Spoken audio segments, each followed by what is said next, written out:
Almost all of America and much of the world knows Billy Graham, who's shared the good news of Jesus Christ around the globe. His grandson is in town today to launch the Greater Fort Wayne Will Graham celebration that takes place in October. And here to tell us more about that, well, the man with his name on the title is Will Graham. Well, thank you so much, Derek. Thanks for letting me be here. Welcome to Fort Wayne. Oh, well, thank you. This is my first time to Fort Wayne. I find it interesting. Well, first of all, I guess I can't really start the conversation any other way, and my apologies, because you probably get asked this all the time. How's your grandfather? Well, I appreciate you asking. He's old. That's the best way to describe it. He's 98. He'll turn 99 later this year, Lord willing. But he's in good health. He's just old. I mean, he's 98. Things don't work like they used to, but for the most part, he's in pretty good health. Just getting old is not fun, and things don't work like they used to. Yeah. Have you ever, for folks that somehow don't know the name Billy Graham, explain, I mean, what he did, his reach and where he went? Well, it's an interesting story because he was really just a farm boy. He was a dairy farm boy that God just laid on his heart and worked and used to preach the gospel as an evangelist, not only in our country of the United States, but all around the world. Opened up a lot of doors for him. He got to meet a lot of foreign people and dignitaries, and he was a counselor to presidents and kings and queens.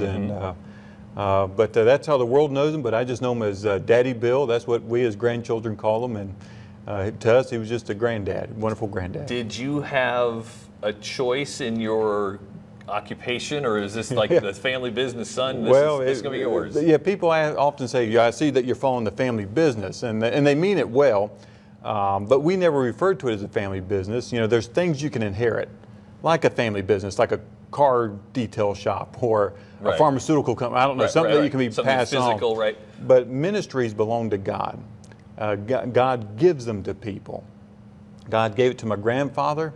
God's now used my father to do it, whether that's me or not, I don't know.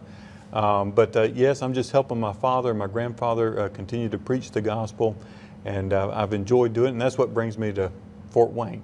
And yeah, we want to talk about that here in just a bit. Let me talk about some of the other places you've been, though. Just recently, well, I guess you name them. I mean, you've been to a number of places. Yeah, man. This year we were earlier in China.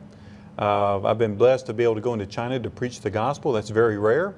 China is a very unique place. They're open to the gospel. In other words, there is religious freedom, but they also have something that we don't say, but we actually practice it here. And that is there's a freedom from religion. There's freedom of religion, but then there's freedom from religion. So your neighbor has the right not to hear your news. And so it makes it a little bit complicated over there. But as long as you do it inside the church, you're okay. And we've had a wonderful time preaching there. Just came back from Pachuca, Mexico. I think that's what we're seeing right here. And so we had some great events down in Pachuca, and so we were grateful for that. But my grandmother was born in China, so that's what allows me to go to China to preach. They see me as Chinese, so isn't that interesting? You know, we'll be in Dothan, Alabama here in a few weeks.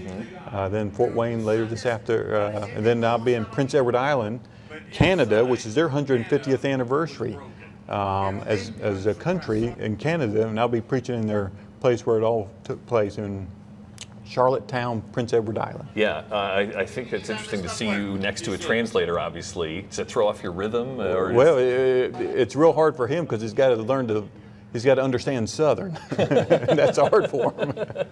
All right, well, we want to talk about what brings you to Fort Wayne specifically today, and we'll bring you back to town in October because I think there's a lot of people that want to know, what this is all about, how they can get involved. If you would like to find out more, you can go check out their webpage, which is GFW, Greater Fort Wayne, GFWcelebration.org. You see the phone number on the screen as well. We'll be right back on Insight.